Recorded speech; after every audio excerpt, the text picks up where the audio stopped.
Vandiperiyar POCSO കേസിൽ തുടരന്വേഷണം വേണമെന്ന കൊല്ലപ്പെട്ട പെൺകുട്ടിയുടെ കുടുംബം. നിലവിലുള്ള എഫ്ഐആർ നിലനിർത്തി ഉന്നത ഉദ്യോഗസ്ഥർ കേസ് അന്വേഷിക്കണം. കോടതി ഉത്തരവിനെതിരെ അപ്പീൽ പോകുമെന്നും പെൺകുട്ടിയുടെ അച്ഛൻ റിപ്പോർട്ടറിനോട് പറഞ്ഞു. വണ്ടിപ്പെരിയാർ 6 വയസ്സുകാരിയുടെ കൊലപാതകത്തിൽ പോലീസ് കണ്ടെത്തിയ പ്രതി കുറ്റക്കാരനാണെന്ന് തെളിയിക്കുവാൻ കഴിഞ്ഞിട്ടില്ല എന്നും ശാസ്ത്രീയ തെളിവുകൾ ശേഖരിക്കുന്നതിൽ അന്വേഷണ ഉദ്യോഗസ്ഥൻ പരാജയപ്പെട്ടു എന്നും കണ്ടെത്തി കട്ടപ്പന അതിവേഗ കോടതി അർജുനെ വെറുതെ വിട്ടിരുന്നു. എന്നാൽ പ്രതി അർജുൻ തന്നെയാണെന്ന നിലപാടിൽ ഉറച്ചു നിൽക്കുകയാണ് ഇപ്പോഴും കുടുംബം. അതുകൊണ്ട് തന്നെ സ്വന്തമായി വക്കീലിനെ വെച്ച് നിയമ പോരാട്ടം തുടരുമെന്നും പെൺകുട്ടിയുടെ പിതാവ് റിപ്പോർട്ടർ ടിവിയോട് പറഞ്ഞു. ഇത് അട്ടിമരിച്ചത് കൊണ്ടാണല്ലോ ഇത് ഇങ്ങനെ ഒരു വിധി വന്നിരിക്കുന്നത്. പിന്നെ അതുകൊണ്ട് ഈ 2.5 വർഷം കഴിഞ്ഞിട്ട് ഇപ്പോൾ ഇങ്ങനെ ഒരു വിധി പറയേണ്ട കാര്യം എന്തിരിക്കുന്നു? നമുക്കത് ഉൾക്കൊള്ളാൻ പറ്റത്തില്ല.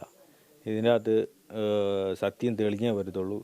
ഇവൻ തന്നെ ചെയ്തിരിക്കുന്നത് നമുക്ക് 100% ഉറപ്പാണ്. പ്രതി അർജുൻ തന്നെയാണെന്ന നിലപാടിലാണ് അന്വേഷണ ഉദ്യോഗസ്ഥനും.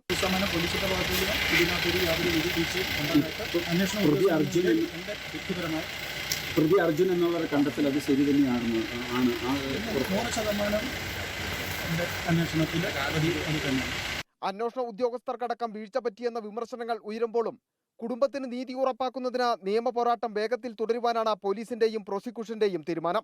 വീഡിയോ ജേർണലിസ്റ്റ് എസ് ശ്രീകുമാറിനൊപ്പം reporter Sandeep Rajakkad, in reporter, Idukki.